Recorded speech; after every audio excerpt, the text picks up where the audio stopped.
Universe को किसने बनाया? थ्योरी आती है कि बिग बैंग थ्योरी बोलती है कि एक एटम था, धीरे-धीरे करके बड़ा होता है और वो ब्लास्ट हो जाता है, उससे पूरी यूनिवर्स या गैलेक्सीज़ का निर्माण हो जाता है, ठीक है? तो वो एटम आया भी कहाँ से? उसकी संरचना कहाँ से हुई? कोई ना कोई एक डिवाइन एनर्जी, कोई ना कोई चीज़ तो ऐसी होगी ही, जहाँ से ये सबका जन्म हुआ, जहाँ से ओरिजिनेशन हुआ सारी चीज़ों का। कोई ना कोई चीज़ ऐसी। कोई भी आप थ्योरी लेके आए, बिग बैंग थ्योरी लेके आए, कोई और थ्योरी लेके आए, सब एटम्स की बात करते हैं, सब कोई और मॉलिक्यूल्स वगैरह की बात करते हैं, इनके बड़े होने से, इनके ब्लास्ट होने से, जायंट मीटियोर्स बनने से यूनिवर्स और गैलेक्सीज़ का निर्माण होता है। कुछ भी चीज़ है, लेकिन वो एटम भी अगर वहाँ से आया, बिग बैंग थ्योरी को मैं रिजेक्ट नहीं करता। अगर बिग बैंग थ्योरी बोलती कि एक एटम आया, छोटा-सा एटम आया, वो आया कहाँ से? उसमें इतनी डिवाइन एनर्जी आई कहाँ से? तो जो कहाँ हवा से आया चलने वो लगी, राघव? जहाँ सोलर स्टॉर्म्स वगैरह आए, ये आए कहाँ से? ये मज़ाक तो नहीं है ना कोई? एक डिवाइन एनर्जी है जो काम करती है सारी चीज़ों के पीछे, जो मुझे लगता है। मतलब ये होता है जो अपने एग्जिस्टेंस के लिए किसी और के ऊपर डिपेंड कर रहा है, नॉन कॉन्टेंजेंट का मतलब ये होता है जो किसी के ऊपर डिपेंड नहीं कर रहा है। तो लाइक उन्होंने ऐसा पूछा था कि जो आप मुझे give me an example of something non contingent, जो कि मतलब अपने एग्जिस्टेंस के लिए किसी के ऊपर डिपेंड नहीं कर रहा है। तो इसके पीछे जो एग्जांपल मैंने दिया था कि 1+1 2 होता है, और वो किसी भी सिचुएशन में, किसी भी कंडीशन में, किसी भी प्लेनेट में और किसी भी यूनिवर्स, किसी भी गैलेक्सी में हर जगह ट्रू है। ये 1+1 तो हमेशा 2 ही होगा। तो लाइक उन्होंने जो एग्जांपल बोला था कि मुझे ऐसा बताओ, तो लाइक मैं ऐसा कहना चाहूंगा कि 1+1 2 है, ये यूनिवर्सल चीज, उसको उठाया है मैथमेटिकल बैकग्राउंड से। और देखा जाए ना, तो 1+1 को मुझे 2 कहना है, ये तो मतलब एक जनरलाइज टर्म है। लेकिन 1 एक ऐसी टर्म है जो मैंने किसी एक यूनिट को दे रखी है। मतलब कि प्रैक्टिकल वर्ल्ड में 1 जैसी कोई चीज नहीं है, ये सिर्फ और सिर्फ एक डेफिनेशन है किसी एक ऐसी चीज की जिसको मैं एक यूनिट काउंट करना चाहता हूँ। तो लाइक मुझे ऐसा लगता है कि प्रैक्टिकल और फिजिकल वर्ल्ड में जहाँ हम जी रहे हैं, वहां से अगर मैं कोई भी एग्जांपल उठाऊंगा ना, वो ऐसा कोई भी एग्जांपल नहीं है जो जो अपने एग्जिस्टेंस के लिए किसी भी चीज पर डिपेंड नहीं करता है। मतलब कि देखा जाए कि हम जिस फिजिकल रियल्म में जी रहे हैं, मतलब जो डायमेंशंस, जो भी फिजिकल वर्ल्ड हमारा है, उसके अंदर जो भी चीजें हैं, अपार्ट फ्रॉम मैथमेटिक्स, क्योंकि मैथमेटिक्स के अंदर बहुत उसकी मैथमेटिक्स एक प्रकार का साइंस है। जैसे कि जावेद अख्तर साहब बोल रहे थे कि भाई साइंस तो हर चीज प्रूव कर सकता है, हमारा एग्जिस्टेंस जो है उसके लिए सारी कंडीशंस चाहिए। जैसे कि सनलाइट, ऑक्सीजन, वाटर, ये सारी चीजों के ऊपर हम डिपेंडेड है।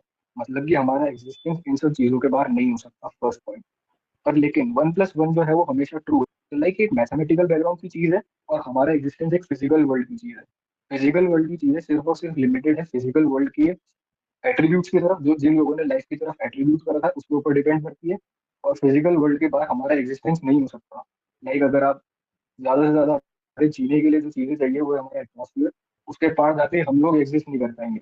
हो सकता है लाइफ मार्स पे मिल जाए, लेकिन हमारी लाइफ तो मार्स पे नहीं चलेगी, ये बात क्लियर है। और लाइक मेरे ब्रदर मानुस ने अभी एक बात बोली थी बिग बैंग थ्योरी के लिए, लाइक हाँ बिल्कुल सही चीज है। एक ऐसा यूनिवर्स बन गया जिसकी ना तो रेडियस पता है, जिसका ना एंड पता है कि क्या है, कहाँ खत्म हो रहा है। और साइंटिस्ट भी आज ये बोल रहे हैं कि जो यूनिवर्स है ना, ये अभी भी एक्सपैंड हो रहा है। मतलब कि क्लियरली ये जो शुरू हुई थी बिग बैंग थ्योरी, उसका अभी तक कोई एंड नहीं हुआ है। यूनिवर्स अभी भी एक्सपैंड हो रहा है।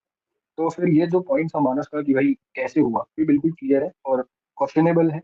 और इवन साइंस भी इस चीज को क्वेश्चन करती है। जो स्टेट जिसको मानस ने बोला था कि जब कुछ नहीं था, केवल एक एटम था, उस स्टेट को बोला जाता है सिंगुलैरिटी, बिग बैंग थ्योरी से पहले। तो लाइक इस चीज को अगर मैंने स्टडी किया है, पर न्यूटन के जो 3 लॉज है, उनमें से तीसरा लॉ कहता है कि every action has an equal and opposite reaction. तो इसका यूज करते हुए मैं कहना चाहूंगा कि जो बिग बैंग थ्योरी है, क्लियरली वो किसी ना किसी एक्शन का एक रिएक्शन है।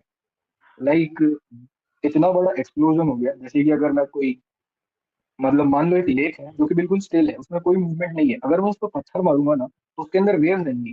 क्लियर है? तो जो वेव्स उसके अंदर आएगी ना, आप उसको ध्यान से देखोगे ना, वो वेव्स उतनी ही आएगी जितने फोर्स से मैंने पत्थर मारा था। अगर मैं धीरे पत्थर मारूंगा तो कम वेव्स आएगी, और ज्यादा जोर से पत्थर मारूंगा तो बहुत सारी वेव्स आएगी। ऐसे ही जो हमारा यूनिवर्स था, वो यूनिवर्स पहले बना नहीं था। लाइक वो एक छोटे, उसके अभी क्या रिएक्शन हो गई, या ऐसा क्या हुआ कि अभी तक उसके अंदर जो वेव, जैसे कि एक लेक, स्टिल लेक के अंदर जो वेव आई थी, वैसे ही एक स्टिल एटम के अंदर इतना बड़ा एक्सप्लोजन है कि जो अभी भी सिर्फ और सिर्फ एक्सपेंड किए जा रहे हैं। तो लाइक दिस इज क्वेश्चनेबल। और मैं ये कहना चाहूंगा कि अगर न्यूटन ऐसा कहता है कि every action has an equal and opposite reaction, तो लाइक मैं इस चीज को कंक्लूड करना चाहूंगा, और मेरे हिसाब से बहुत सारे लोगों को ये चीज क्वेश्चनेबल लगनी चाहिए कि जो यूनिवर्स का क्रिएशन है, ये एक रिएक्शन है। तो इस रिएक्शन को एग्जिस्ट एक्शन कराने किसने के करा लिए, वो नहीं पता भी। यस, इस एक्शन को अकर कराने के लिए, इस एक्शन को एग्जिस्ट कराने के लिए कोई ना कोई एक एक्शन लेने वाला होना चाहिए था। तो लाइक क्लियरली जो बिग बैंग थ्योरी हुई है, उसके होने से पहले कोई ऐसा इंसान या ऐसी कोई एग्जिस्ट पावर। करता था जिसके माध्यम से, हाँ बिल्कुल, पावर या एनर्जी या जो भी आप कहना चाहो, एग्जिस्ट जरूर करता था, जिसकी वजह से आज बिग बैंग थ्योरी हुई है और ये यूनिवर्स क्रिएट हुआ है। तो लाइक तो कहीं ना ये कहीं मेरा यार सबको कंक्लूजन। पता चल ही जाना चाहिए अब कि ये ही तो गॉड करवा सकते हैं यार। हाँ डेफिनेटली स्पिरिचुअल रिंग के अंदर हम उन्हीं को गॉड मानते हैं।